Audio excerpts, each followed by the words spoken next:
Ya, baik. Kita masuk sekarang ke materi analisis menyilang itu sendiri apa ya. Kita akan cari tahu sama-sama belajar tentunya ya. Nah, ya analisis menyilang yang kita tahu itu berkaitan dengan apa sih yang sudah tadi Bapak Ibu ungkapkan dalam asinkronus ya. Nah, yang pertama, analisis menyilang itu merupakan hubungan ya antara butir yang ada di ASP ya berdasarkan level kinerja. Itu kata kuncinya, berdasarkan level kinerja. Nah, di dalam level kinerja ini yang menentukan siapa? Tentunya asesor ya. Nah, berikutnya berkaitan dengan level kinerja yang sudah Bapak Ibu asesor lakukan, Bapak Ibu harus melakukan melihat hubungan ya antar butir dalam satu komponen atau subkomponen yang sama. Nah, kemudian Bapak Ibu juga harus melihat hubungan antar butir, baik itu dari butir komponen atau subkomponen yang berbeda. Artinya, Bapak Ibu harus kuasai semua butir yang ada di ISP, bukan untuk difahami, bukan untuk dihafalkan, tapi difahami begitu ya, termasuk menentukan level kinerja. Nah, berikutnya, ini hal yang penting ya harus Bapak Ibu ingat ya, bahwa Bapak Ibu tidak boleh membeda-bedakan saya mungkin background-nya dari pengawas SMP atau saya SD atau yang lainnya sehingga tidak menguasai semua isi IASP 2020 untuk semua jenjang. Karena di butir IASP 2020 itu ada butir inti dan butir kekhususan yang Bapak Ibu asesor pun harus kuasai. Berikutnya, analisis menyilang ini sangat bergantung pada kualitas proses yang dilakukan atau dilaksanakan oleh Bapak Ibu sebelumnya, ya, di mana outputnya itu merupakan rangkaian dari kerjaan Bapak sebelumnya, ya. Jadi asesor itu kan harus melakukan observasi, kemudian menggali data lewat telah dokumen, melalui wawancara, termasuk angket, ya. Kemudian Bapak Ibu membuat menentukan level kinerjanya, menentukan kesimpulannya. Nah, inilah kaitannya ke arah sana. Nah, kemudian yang harus diingat juga, bukan urusan asesor satu ya dalam menentukan rekomendasi termasuk analisis menyilang ini merupakan hasil kerja dua asesor. Ya, mempunyai tanggung jawab dan kewajiban yang sama untuk melakukan analisis menyilang. Jadi jangan menganggap bahwa ini cukup di asesor satu saja begitu. Nah, ya, berikutnya ini yang harus difahami oleh Bapak Ibu asesor berkaitan dengan kerangka berpikir ya untuk melakukan analisis menyilang.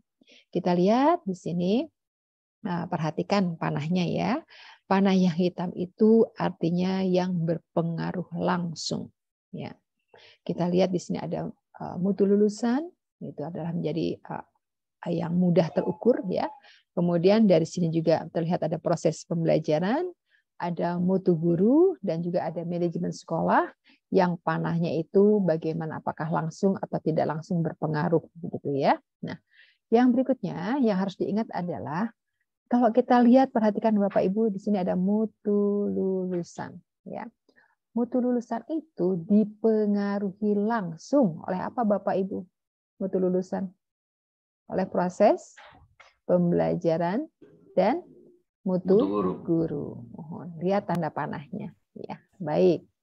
Berikutnya di dalam mutu lulusan ini ada juga yang tidak langsung. Ya, artinya kita lihat tidak ada panah hitam langsung dari manajemen sekolah ke mutu lulusan. Ya. Nah, proses pembelajaran itu dipengaruhi oleh mutu guru dan manajemen sekolah. Kita lihat di sini ya. Ini proses pembelajaran. Proses pembelajaran itu dipengaruhi langsung oleh manajemen sekolah dan juga oleh mutu guru. Berikutnya sama juga. Mutu guru dipengaruhi langsung oleh manajemen sekolah. Ya. Apakah ini mutu guru dipengaruhi oleh proses pembelajaran? Tidak. Ya. Bagaimana dengan lulusan? Juga tidak. Jadi mutu guru itu sangat dipengaruhi oleh manajemen sekolah. Nah, ya, baik. Kemudian bagaimana dengan manajemen sekolah? Siapa yang mempengaruhinya? Adakah? Ya. tentunya dia justru yang menyebabkan atau yang membuat pengaruh pada komponen yang lainnya. Kita akan lihat nanti ya, sebetulnya kalau di manajemen sekolah siapa yang sangat berpengaruh di dalamnya. Baik, sudah paham ya berkaitan dengan gambar ini. Jadi cara membacanya adalah ini. Ini konsep cara berpikir Bapak Ibu nanti dalam menyusun analisis menyilang. Berikutnya, di dalam IASP yang harus Bapak Ibu perhatikan adalah nanti bagaimana setiap butir itu saling mempengaruhi, ya. Lihat komponennya, lihat subkomponen dan seterusnya. Nah, sehingga ketika Bapak Ibu menulis butir-butir di dalam mutu lulusan, ya, Bapak Ibu pun harus memperhatikan butir-butir yang ada di mutu guru dan butir-butir yang ada di proses pembelajaran. Ya, cari hubungannya yang langsung berkaitan dengan mutu lulusan. Ya, gitu ya Bapak Ibu berkaitan dengan ini. Nah, berikutnya tahapannya. Di tahapannya itu ada beberapa tahap nih ya nanti. Nah, yang pertama, sajikan seluruh nilai level kinerja dari IASP 2020 yang telah diperoleh.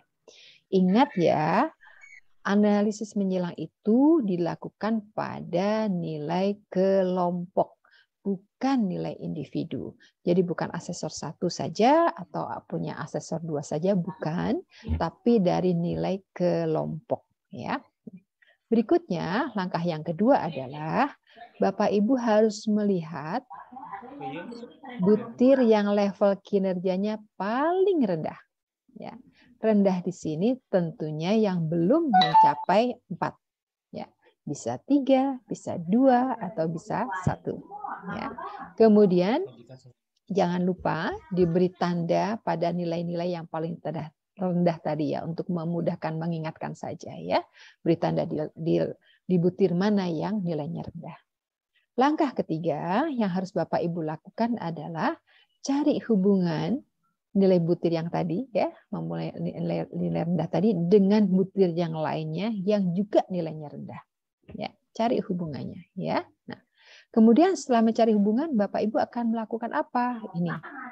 Bapak Ibu harus menguraikan hubungan sebab akibat dari butir-butir yang sudah diberi tanda tadi, ya. Uraian tadi itu akan menjadi bahan Bapak Ibu menyusun rekomendasi. Ya, nah, begitu juga jika tidak ditemukan hubungan, ya, seperti yang tadi Bapak katakan ya. Apakah memang betul tidak ada hubungannya? Belum tentu ya, karena harus diperiksa dulu hubungan dengan butir sampai memperoleh kesimpulan akar penyebabnya rendah dari nilai level kinerja yang tadi sudah Bapak beri tanda ya. Nah, ini adalah tahapan-tahapan yang Bapak Ibu harus lakukan dalam menyusun analisis menyilang. Nah, berikutnya di dalam analisis sajian yang pertama ini kita akan lakukan tahapannya ya. Baik. Di tahapan ini tadi nomor 1 ya, sajikan seluruh nilai level kinerja. Nah, ini Bapak Ibu membuat seperti ini. Ini adalah hasil kelompok yang akan disajikan nanti oleh asesor ya.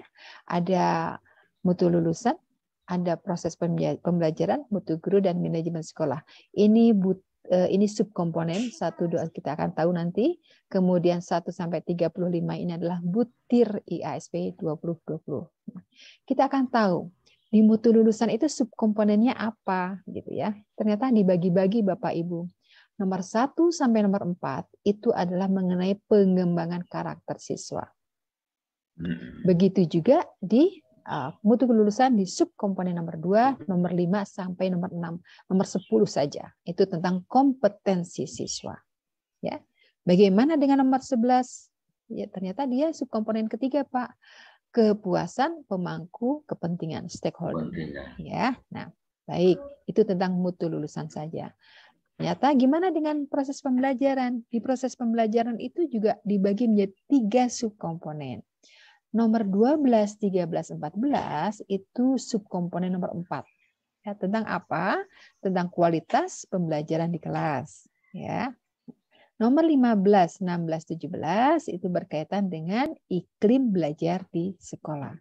Dan hanya ada satu butir, nomor 18, itu yang berkaitan dengan pemanfaatan sarana dan prasarana penunjang proses pembelajaran. Ya, nah ini yang harus kita lihat nanti di subkomponennya, menghubung-hubungkannya, gitu ya. Nah, baik, berikutnya bagaimana dengan mutu guru? Mutu guru itu paling sedikit ya Bapak Ibu, cuma ada 4 butir loh, gitu ya, nomor 19 sampai 20. Tapi di dalamnya ada 3 subkomponen, ya.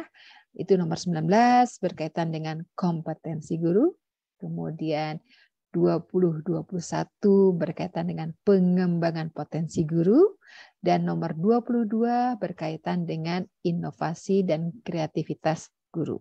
Ya, nah, yang paling banyak ternyata ini Bapak Ibu perhatikan, ini warna-warni banyak sekali ya di manajemen sekolah. Nah, ternyata di manajemen sekolah itu ada beberapa subkomponen ya.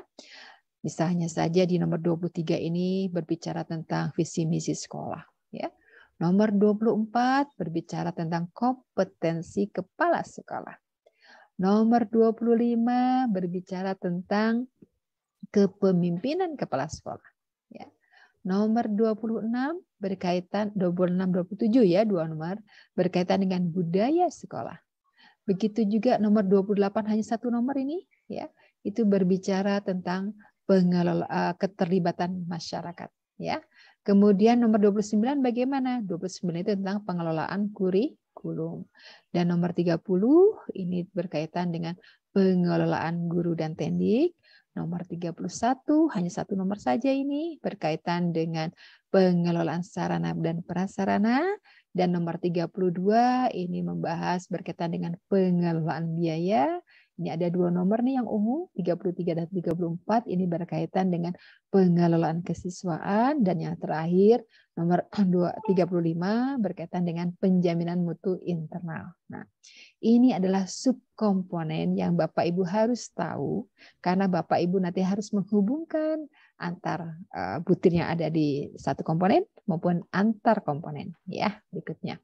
Nah, berikutnya apa yang Bapak Ibu perhatikan berikutnya? Di sini ada kotak-kotak kosong. Yang kotak-kotak kosong ini adalah nilai atau level kinerja ya yang sudah Bapak Ibu tentukan dengan asesor pendamping tentunya.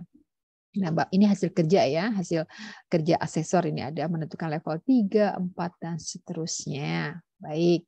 Kita akan lihat satu persatu. Di mutu lulusan. Tadi setelah nomor 1 dilakukan, apa yang kita lakukan berikutnya? Kita lihat butir nilai yang level kinerjanya paling rendah. Paling rendah itu bisa di bawah 4 ya tentunya ya. Oke, kita beri tanda dulu. Baik, di mutu lulusan yang paling rendah butir nomor berapa Bapak Ibu? Nomor 5. Nomor 5 dengan nomor dan nomor 11. Nomor 8. 11. Oke, yang paling rendah ya, Yang paling ingat. rendah. Yang paling rendah. Baik. 11. Betul, gitu ya. Kalau di proses pembelajaran Nomor 14. 14 dan nomor 17. Kalau di mutu guru nomor berapa, Pak? Nomor 21. Nomor 21. 21. Nilainya 2. Nilainya 2, ya Ibu, ya betul. Kemudian kalau di manajemen sekolah Bapak Ibu?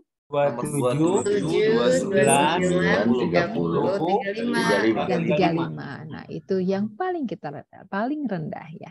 Kita lihat sekarang. Di sini yang harus Bapak Ibu pahami adalah fokus kepada nilai kinerja yang paling rendah. Ingat ya, yang paling rendah. Dengan kondisi tersebut sehingga kita akan cari tahu untuk membuat rekomendasi bagaimana atau apa yang harus dilakukan oleh pihak sekolah untuk melakukan perbaikan tersebut ya. Berikutnya, fokus kepada nilai level kinerja 4 yang belum mencapai 4. Jadi bisa di atas 1 ya, mungkin ada 2-nya, ada 3-nya gitu ya. Nah, ini yang tadi mutu lulusan. Betul Bapak Ibu melihat di nomor 1 butir 5 dan butir 11 ya. Jangan lupa, ini juga di proses pembelajaran pun sama. Yang nilainya 1 di bawah 4 itu ada di 13 dan ada di 15 ya. Baik. Ya. Kemudian fokus juga nanti yang berikutnya adalah Bapak Ibu harus menganalisis kepada komponen atau subkomponen secara umum ya, jika dominan berkinerjanya rendah. Jadi yang rendah-rendah ini kita kumpulkan dulu, gitu ya. Baik. Berikutnya, bagaimana dengan mutu guru, mutu lulusan tadi ini sudah diberi warna merah, kemudian sama tadi ya. Ingat ya, butir nomor 5 itu mau tidak mau buka ISP nih Bapak Ibu ya pada saat visitasi atau membuat analisis menyilang. Tahu dari mana ini butir 5? Ya, kita buka ISP. Ternyata butir nomor 5 itu berkaitan dengan keterampilan berkomunikasi sesuai dengan karakteristik keterampilan di abad 21. Ya, di nomor 11 bagaimana? 11 itu ternyata berkaitan dengan kepuasan para pemangku kepentingan, stakeholder terhadap mutu lulusan. Ya, oke.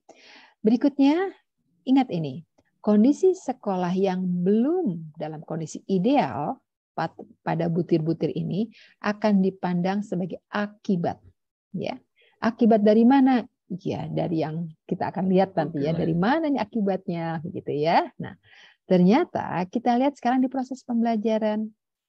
Di proses pembelajaran itu tadi sudah Bapak Ibu katakan ya.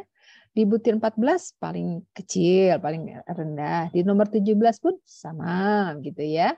Jadi level yang satu sudah kita beri tanda ini. Nah, nomor 14 itu ternyata butir 14 berkaitan dengan program remedial. Ya. Kemudian 17 tentang apa Bapak Ibu? Tentang ini Pak, ternyata penciptakan suasana belajar yang aman, nyaman, bersih dan seterusnya, ya. Nah, ini ternyata levelnya rendah, paling rendah di sekolah tersebut, gitu, ya. Baik.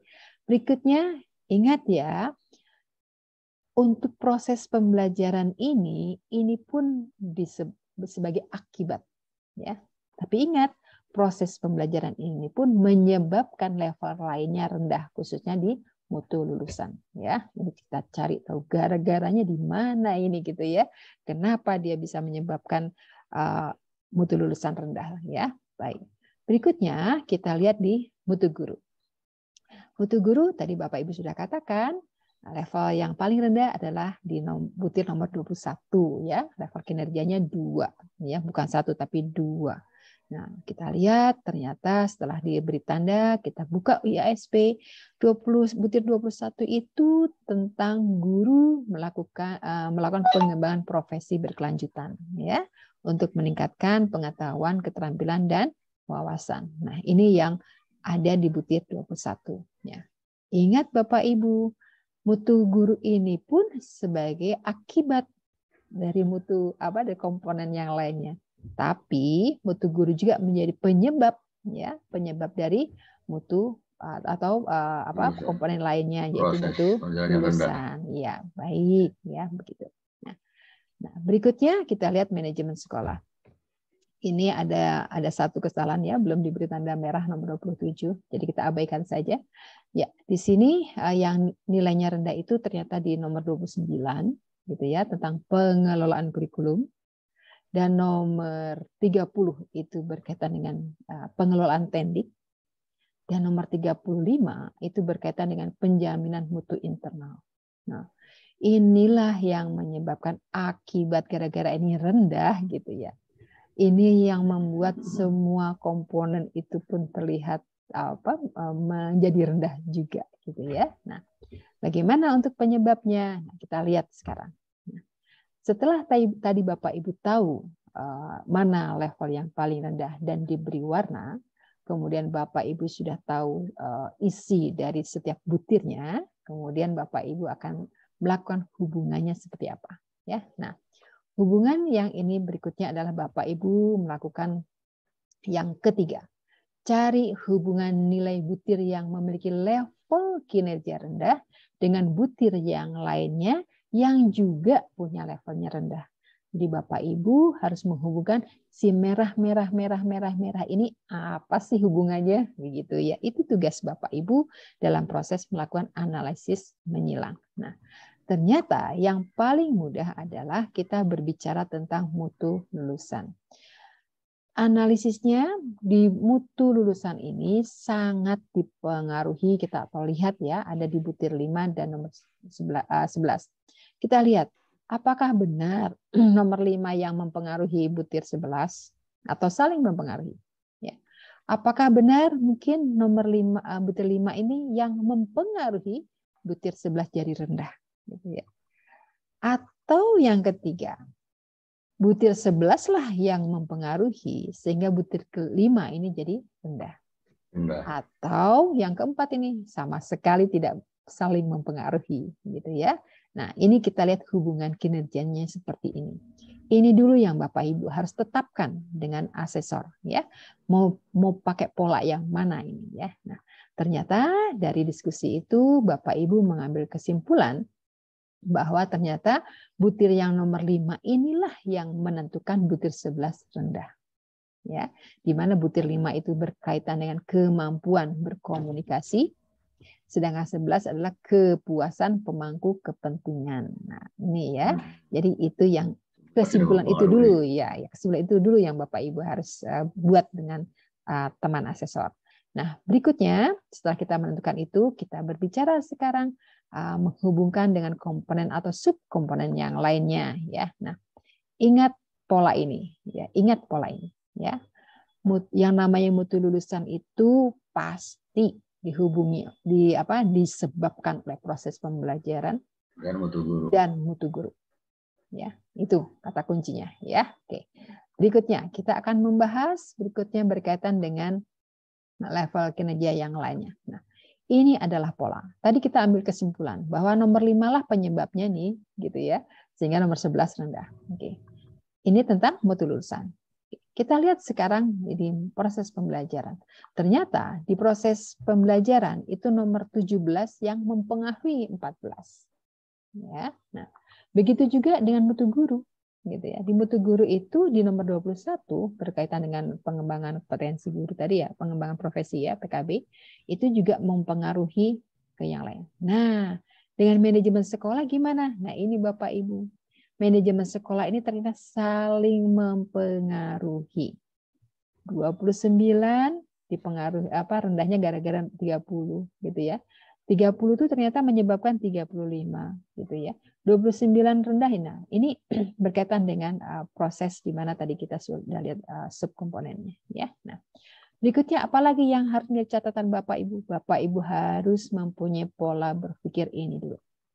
Ingat tanda panahnya. Ya. Dalam menganalisis lakukan analisis menyilang, Bapak Ibu membuat peta seperti ini dulu. Ya. Dengan peta ini, Bapak Ibu akan memudahkan cara berpikir bagaimana selayaknya atau harusnya Bapak Ibu lakukan. Ya. Kita lihat di sini bahwa di mana yang tadi kata kuncinya mutu lulusan itu pasti dihubungi oleh mutu guru dan proses pembelajaran. Ya. Mutu guru itu juga mempengaruhi ke proses pembelajaran. Nah, manajemen sekolah gitu ya, yang 3 ini yang di dalamnya saling mempengaruhi gitu ya, ternyata juga menyebabkan mutu guru ini jadi rendah dan juga nomor 17 ini ya yang berkaitan dengan proses pembelajaran pun rendah. Itu yang harus Bapak Ibu pahami terlebih dahulu berkaitan dengan cara berpikir menganalisis sebelum Bapak Ibu tuangkan dalam satu tulisan. Ya, baik, saya stop sebentar dulu. Ya, nah, gitu ya Bapak Ibu. Jadi saya ingatkan kembali yang harus menjadi konsep adalah Bapak Ibu harus tahu alur atau tanda panah tadi dibuat dulu ya. Lihat yang paling rendah gitu. Kalau paling rendahnya misalnya adanya 3G4, apakah 3-3-nya diambil paling rendah? Iya, pastinya gitu ya. Begitu juga sebaliknya. Apabila di dalam satu level itu ternyata 4 semua. Nah, ini bagaimana menentukan level paling rendahnya? Oke. Ya, itu nanti akan kita bahas lagi di slide-slide berikutnya, di mana sekarang Bapak Ibu yang harus menjadi konsep adalah bagaimana memahami terlebih dahulu berkaitan dengan pola berpikirnya. Ya, baik. Ya, itu untuk awal materi di analisis menyilang. Berhubung waktu juga sebentar lagi Bapak Ibu harus istirahat selama 15 menit ya.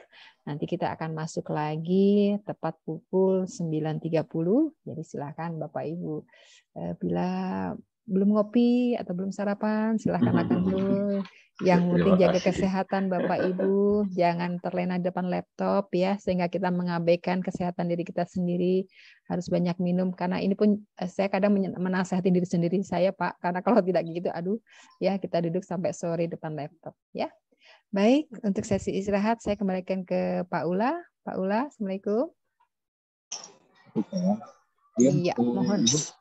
Ya, Bapak Ibu, kita sudah istirahat sejenak. Kita kembali lagi ke materi yang tadi ya. Baik, kita kembali ke share screen yang tadi. Ya, ya, baik. Nah, kita lihat ini ada tanda panah ini yang akan memudahkan cara Bapak Ibu berpikir, menganalisis, menghubungkan butir-butir yang ada di IASP di antar butir maupun antar komponen ya. Baik. Nah, berikutnya Bapak Ibu yang harus Bapak Ibu lakukan adalah melihat betul-betul model hubungannya yang rendah tadi itu seperti apa sih gitu ya. Karena ini dalam menentukan rekomendasi Bapak Ibu harus betul-betul bisa mengungkapkan poin-poin rendah ini untuk menjadi perbaikan di sekolah tersebut ya. Nah, kita lihat semakin banyak jumlah butir yang harus dianalisis, maka semakin kompleks hubungannya terbentuk ya. Nah, ini Bapak Ibu ya. Jadi kalau kita lihat yang merah tadi di mana ini manajemen sekolah ini sudah saling mempengaruhi di dalamnya begitu ya. Ini akan mempengaruhi langsung ke mutu guru dan langsung ke proses pembelajaran ya. Tapi ingat, tidak ada manajemen sekolah ini langsung mempengaruhi mutu lulusan ya. Jangan sampai begini pada saat Bapak Ibu menyusun rekomendasi, sarannya adalah sekolah harus memperbaiki sarana pembelajaran sehingga mutu lulusannya kurang baik. Nah, istilah kurang baik seperti apa dan seterusnya itu tidak tepat ya, tapi harus disarankan dulu atau ungkapkan dulu bahwa kekurangan di sinilah yang menyebabkan mutu guru rendah dan di proses pembelajaran rendah sehingga mutu lulusannya pun rendah begitu ya. Baik. Berikutnya, pilih butir-butir prioritas berdasarkan kepentingan dan pengaruh perbaikan yang luas atau menyeluruh. Dari beberapa kekurangan yang level tadi Bapak Ibu sudah tentukan, pilih butir-butir yang sangat berpengaruh. Ya, sekiranya itu bisa dilakukan segera dan terlihat perubahannya, itulah yang Bapak Ibu bisa ungkapkan menjadi rekomendasi. Nah, berikutnya, ini tadi sudah kita lihat petanya, kita lihat di sini. Nah, ini adalah selangkah keempat ya.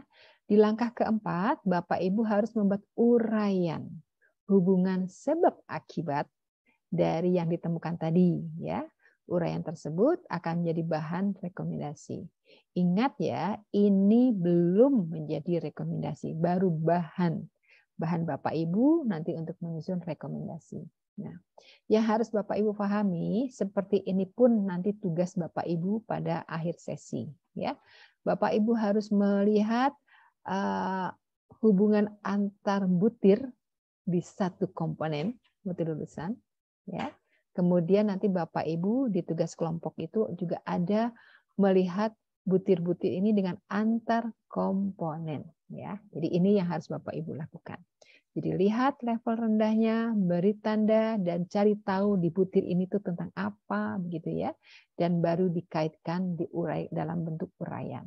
Nah, di dalam mutu lulusan yang sudah tadi kita sepakati, jadi rendahnya level kinerja di sekolah madrasah dalam keterampilan berkomunikasi sesuai di butir 5 ya.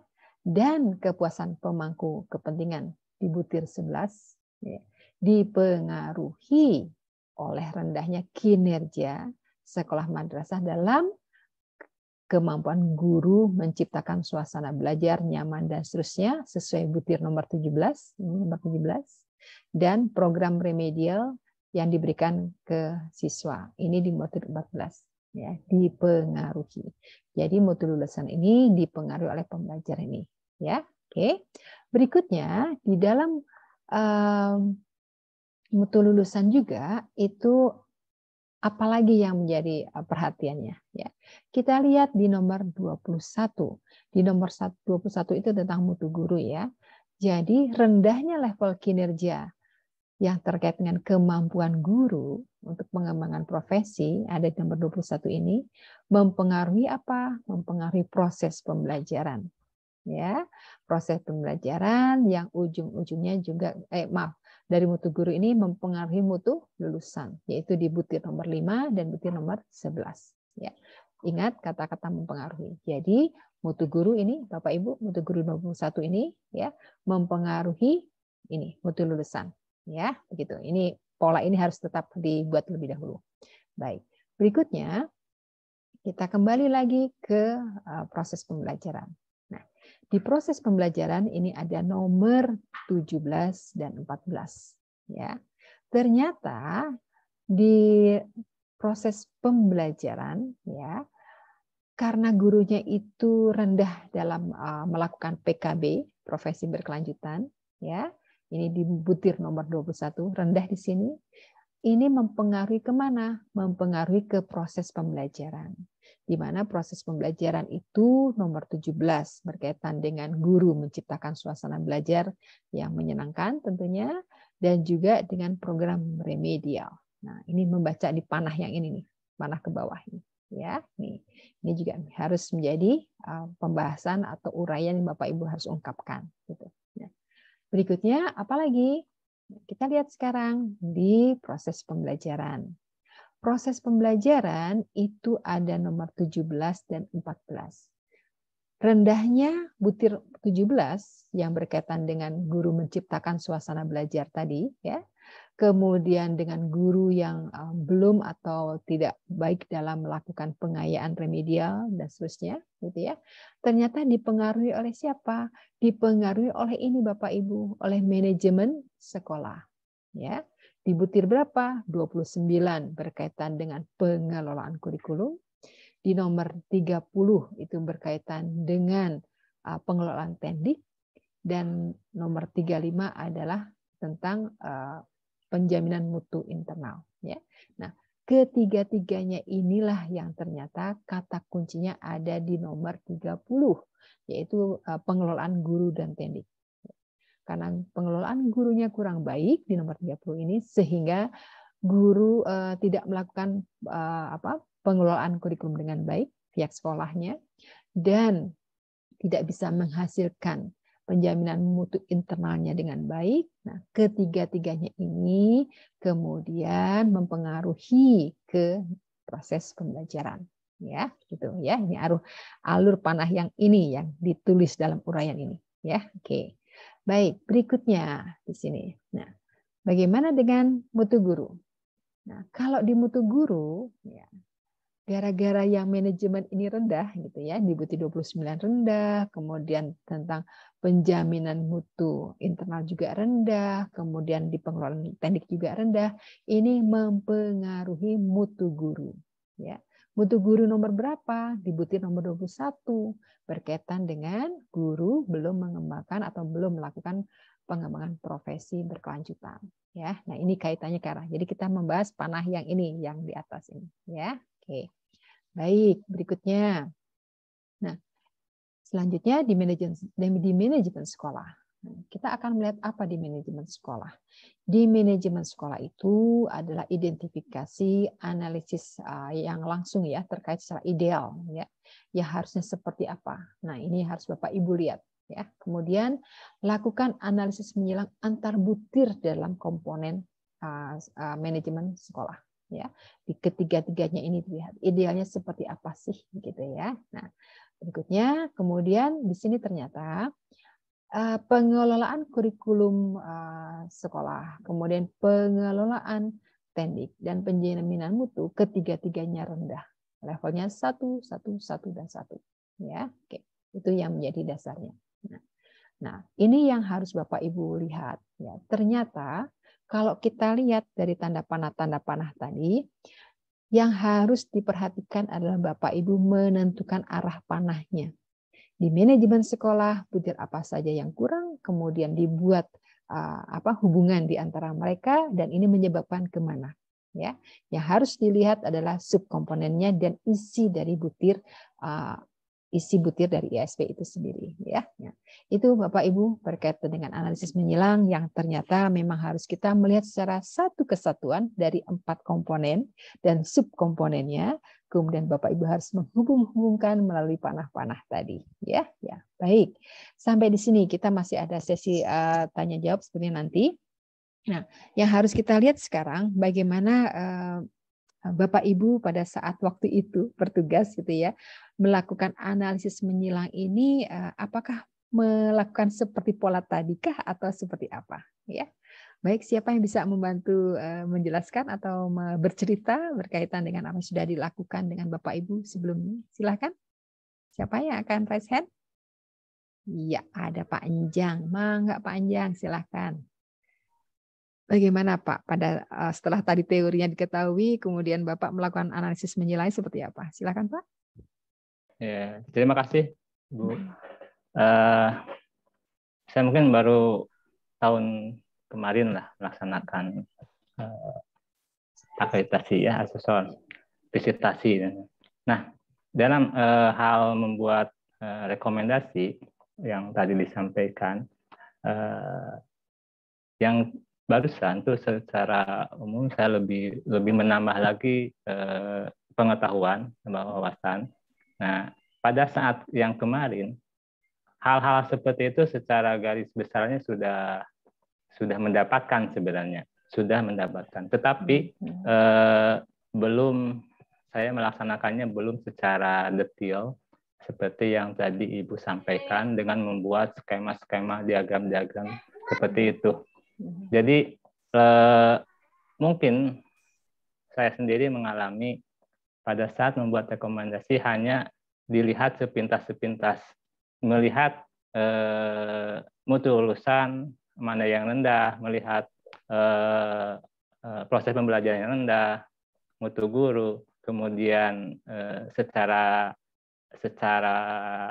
langsung, oh ini mempengaruhi. Jadi tidak ada skema seperti itu.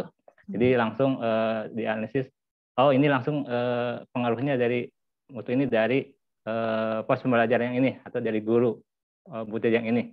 Jadi langsung menjudge seperti itulah secara gamblangnya. Jadi itu yang kemarin dilakukan. Kemudian memang ada kesulitan kemarin itu dalam hal rekomendasi untuk manajemen, yang tadi saya sampaikan.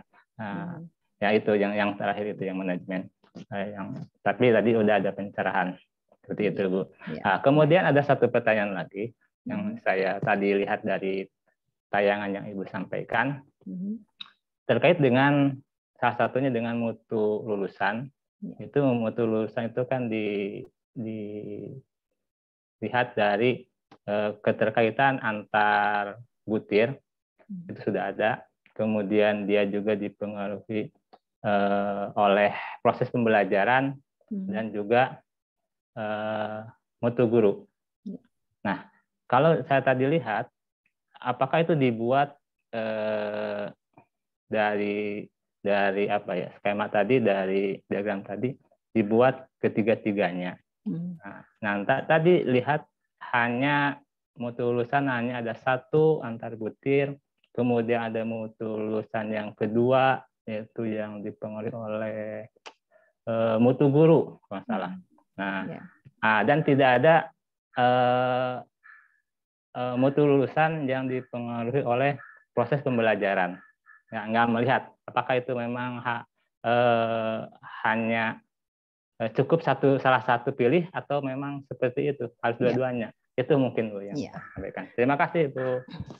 Ya, baik, terima kasih Pak Anjang dari Kabupaten Sumedang. Wah, luar biasa nih, ternyata Pak Anjang itu sebetulnya sudah melakukan analisis menyilang gitu ya Pak. Tapi polanya mungkin belum mengikuti langkah-langkah yang tadi begitu ya Pak ya. Nah, Pak Anjang harus melihat lagi Pak pola yang alur berpikirnya panah-panah yang tadi itu. Jadi yang namanya mutu lulusan itu selalu atau pasti dipengaruhi oleh dua. Satu, proses pembelajaran, satu mutu gurunya. Itu yang harus dilihat. Jadi tidak bisa Pak Anjang hanya melihat bahwa mutu lulusan itu hanya dipengaruhi oleh mutu guru saja atau proses pembelajaran saja. Dua-duanya ada saling keterkaitan, ya. Jadi Pak Anjang. Boleh Bu. Makasih Bu. Ya, silakan. Tapi tadi di contoh yang ditayangkan tadi di mutu lulusan itu ada satu yang kalau bisa diperlihatkan lagi mutu lulusan yang satu yang tayangan tadi maksud saya. Ya, baik, ada mutu lulusan 1, ada mutu lulusan 2. Nah, cukup itu saja maksud saya itu kan. Coba dilihat. Oke, sebentar, saya lihat dulu. 1 dan 5 kali, 1 ya. dan 5. Baik. 5 dan 11. Ya, nih yang mutu lulusan. Oke, sebentar ya. Ini pembelajaran dan ini kita berbicara ke mutu lulusan. Nah, ini kan yang pertama dulu ya, Bapak. Ini mutu lulusan. Nah, ini mutu lulusan yang pertama. Itu, yang antara 7 5 itu 11. Jadi 5 dan 11 ini, 5 dan 11 ini, 5 Pak, dan 11. Itu dipengaruhi oleh proses pembelajaran. Kita berbicara di panah yang ini. Jadi untuk yang mutu lulusan angka 1 di sini itu berbicara tentang ini. Nah, kemudian yang kedua baru kita membicarakan mutu lulusan dilihat dari mutu gurunya. Nah, pertanyaan saya, bolehkah kalau di situ itu ada antar butir antara 5 dan 1 boleh 5 dan 11. 5 dan 11. Ya. Oke, baik. Tadi sudah disepakati dari awal pada saat Bapak akan menentukan panah ini. Saya kembali dulu ke sini biar mudah ya Bapak. Sebentar. Ya, 5 11 11 tadi udah ada. Ya. Jadi tadi sudah kita sepakati ya menentukan itu dari awal. Nah, ini Bapak. Jadi kalau kita lihat itu di nomor ini. Ya. Sebelumnya. Ya, di sini Bapak. Ya. Jadi tadi sebelumnya kita sudah berpikir dulu di mutu lulusan ini nih. Ini yang 5 yang berpengaruh ke 11 atau 11 berpengaruh ke 5 atau dua-duanya saling berpengaruh begitu kan? Atau sama sekali tidak ada pengaruhnya. Nah, ini harus Bapak lihat. Lihatnya dari mana? Lihat butirnya. Di nomor 5 itu butir kemampuan berkomunikasi. Sedangkan yang 11 itu kepuasan pemangku kepentingan. Jadi akan lebih tepat kalau 5 lah gitu ya. Gara-gara 5-nya rendah nih, gitu, kemampuan berkomunikasinya rendah. Sehingga kepuasan pemangku kepentingan pun jadi rendah. Nah, keputusan ini dulu Bapak harus buat panjang ya. Setelah ini baru berpikir ke langkah-langkah tadi. Gitu ya panjang ya. Siap. Kalau di sini ada 3 bagaimana? Silahkan cari yang terpaling menjadi masalah, akar masalahnya itu di mana sih gitu ya. Ini harus dibuka. Tentunya harus membuka IASP ya, melihat butir 5 itu apa, butir 11 itu apa. Gitu ya panjang ya. Iya, siap. Baik, makasih Bu. Sama-sama. Ya, berikutnya sebelum Pak Dadang nanti dulu ya, stop dulu Pak Dadang. Saya ingin menyapa Pak Asep. Mana tadi Pak Asep? Jadi ya Pak Asep mana Pak Asep Haryana. Mohon. Ya. Assalamualaikum Bu Dina. Waalaikumsalam Pak Asep. Gimana? Ya, dari paparan yang Ibu tadi ya. Dikaitkan dengan pengalaman yang sudah yang biasa dilakukan. Ya terus terang saja, jujur saja. Jadi yang sudah itu tahapannya tidak seperti apa yang Ibu lakukan tadi. Ya. Tapi ya kalaupun jadi belum optimal lah begitu. Ketika misalnya dari asesor 1, asesor 2 di tahapan kelompok itu suka dilihat begitu ya. Ya, tetapi ketika analisis menyilangnya, nah itu mungkin belum sedetil seperti yang Ibu